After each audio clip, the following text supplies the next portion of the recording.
Agent Carter episodes 1 and 2, The Pilot and Bridge and Tunnel. I think this was a really great premiere for this show. It already sucks that it's only going to be, I believe, an 8-part series. Like, the first 2 episodes were really well done. All the actors did really well. The action was good. The story was good. Getting to see, Agent Peggy Carter, you kind of do her thing after Captain America. It was really cool to watch. And my favorite part, without a doubt, is her kind of trying to find this mystery without being caught by the rest of the people that she works with, because of course she's an agent just like everyone else, but this being the 40s, she's not respected the way she should be. So it's really cool to watch her have to kind of play both sides of the fence. Like, I want to do the exact same thing as everyone else, but they're just going to get in my way. They're going to stop me from doing what I want to do. So I have to find the secrets first. I have to cover up having found the secrets. And, I have to get out of every situation that, I get to first, but they come in right after. So I have to get out of these situations so I don't get caught and then have to deal with all this crazy crap from, a bunch of jerks. So I really love that. We got to see Howard in the premiere episode, which is pretty cool. And he had his little moment, and I was surprised that the main story kind of revolved around the fact that he's basically being set up, like his weapons were stolen. So there's a really big mystery as to who stole his weapons, who's selling his weapons. We kind of know that he's not going to get, sent to prison for treason and stuff, so they're going to figure all this stuff out. But that's basically the entire point of the show, is figuring out exactly who stole his weapons, how they stole his weapons. I'm sure will be a really big point later in the episodes. But it was really cool. We got to see him a little, and of course, the really big thing I think a lot of people were excited for was we got Jarvis in this, and I really love Jarvis in this. He's really funny. It's like Peggy and him are like great balances to each other, because she has all the experience as an agent and stuff, and he has certain skills, but he's not exactly at her level. So it's really funny to see them work with each other. And in the second episode, I really enjoyed when he helped her out, and it was like he destroyed the car or whatever. He took whatever that big thing was he took out of the car, and he was like, I kind of thought you'd be impressed. And I thought that was kind of funny, because through every other scene that they had together, she's like, you stay here because you'll probably get killed. And he's like, hey, I stepped up, I helped out, I thought you'd kind of be a little bit impressed. But it was just like he was just in the way again. But I really enjoyed that scene, and just how straight-laced he was in this was also very interesting to watch. Like, we have this very strict schedule. After 9 p.m. I go to sleep with my wife and stuff like this. It was really funny. Just how straight-laced he was very enjoyable to watch. And she's like, we kind of have like some life and death matters going on. And he's like, well, so do I. I have a wife. So I really enjoyed that. I thought it was nice, nice funny touch. Like I mentioned, all the actors I think did really well. 2 people that I wanted to point out that I know from other stuff. The girl who plays Angie, some of you guys might know her from Nikita, and I'm sure a lot of people recognize her as the daughter in How I Met Your Mother. But she was in Nikita, which I really enjoyed. That was one of my favorite shows, and she was one of the main characters. She was also in Kick-Ass, if that kind of brings any memories to light. But it's cool seeing her. I was like seeing actors that I like in other stuff. So it was cool seeing her, and also the guy who is basically like the only guy who even remotely treats Agent Carter the right way. He was in Dollhouse, and that was also by Joss Whedon. So I think that's kind of why he's in this show, because another person who was in Dollhouse, who's actually Sky's mother who died, she was in Dollhouse as well. So they both were on another show by Joss Whedon, and so he kind of brought them into some other stuff that he was doing. So I thought that was pretty cool as well. But I liked this character. I liked all the characters, really. Everyone had like their stereotypical roles or atypical roles. So it's done well in both ways. Like, you have like basically the chief, well, he's not the chief of police because they're all agents, but like the lead agent, and then you have like the guy who's like his right hand man, and then like the third guy who's basically like the butt of a bunch of jokes.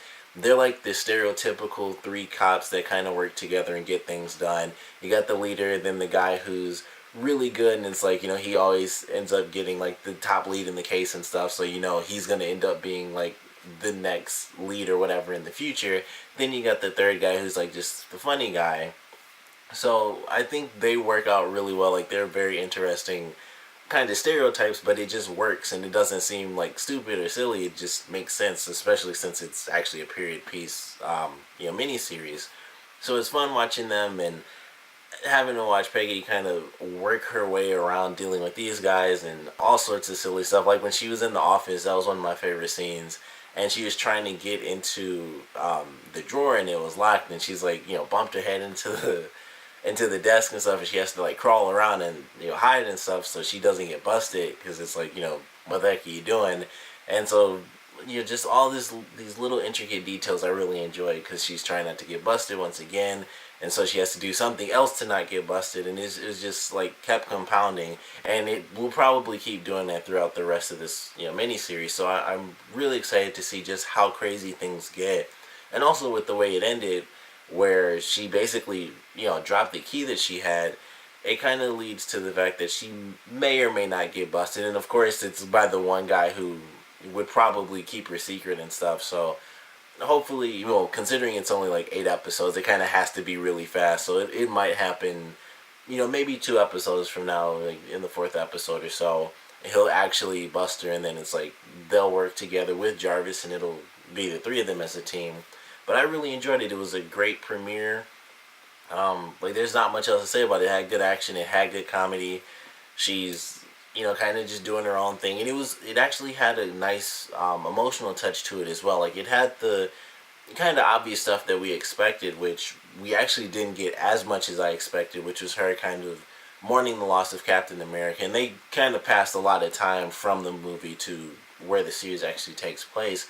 But we did get to see those moments, and then even more than that, we got to see the fact that she feels responsible. Like when she lost her roommate, it just kind of added to the fact like I kind of get people killed. So I actually really enjoyed that she feels that way, and she kind of had to struggle just going to this place that was really perfect, which she does end up doing by the end of the episode. But it's like, you're like the only other person I like, and it's the waitress Angie. So it's like I can't really move in because I have all this mental stuff going on with my super secret agent life.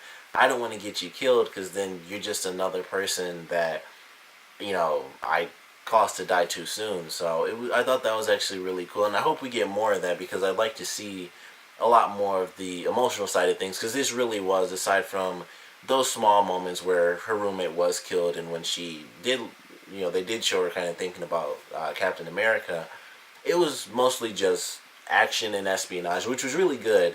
But I do want to see more of the emotional stuff because it's a mini series, so it's not like we have forever to really see her expand as a character emotionally. So I do hope we get to see that really soon, because I'm sure things are going to ramp up, and they won't really have a ton of time to actually show us all the emotional sides, because the espionage and action is going to just continue to ramp up, especially when these characters, like whoever Leviathan may be, officially does come into the series. So I really loved it.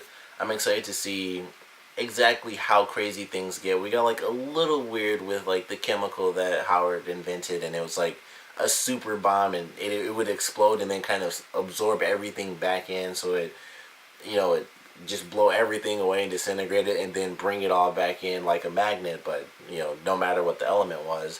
So I'm excited to see how crazy they get, because it's of course Marvel, so a lot of the crazy things that happen do have origins that take place during this time or even before, so they can get really crazy with it, and these characters being set in this time period wouldn't have nearly the technology to even really comprehend it. So I'm excited to see exactly where they go with that and how crazy things get, and exactly what Leviathan is meant to do and how it's going to connect to either the films or maybe just with Agents of S.H.I.E.L.D. Because with it being called Leviathan, it just seems like it's another thing.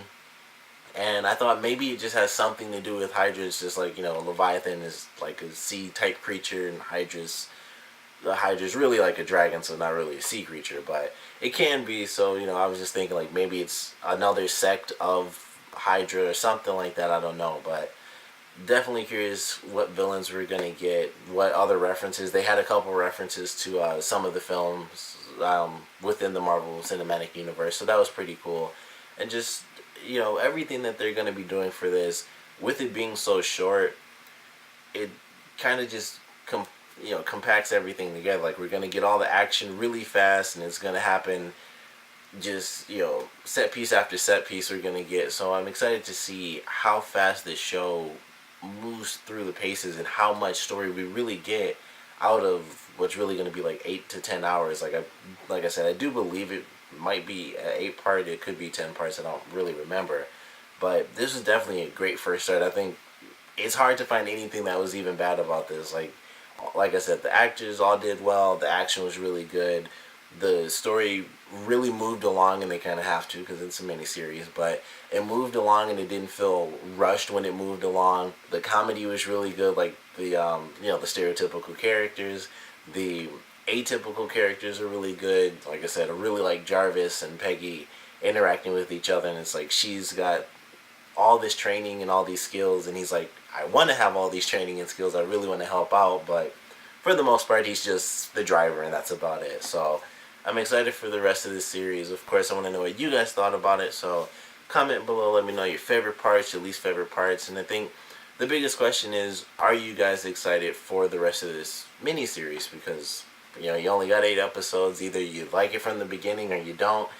I don't know how you could not like it. I think everything was kind of pitch perfect for these first 2 episodes, so we're going to have to see how it continues on. But like I said, I want to know what you guys think, so please comment below, let me know, and thanks for watching.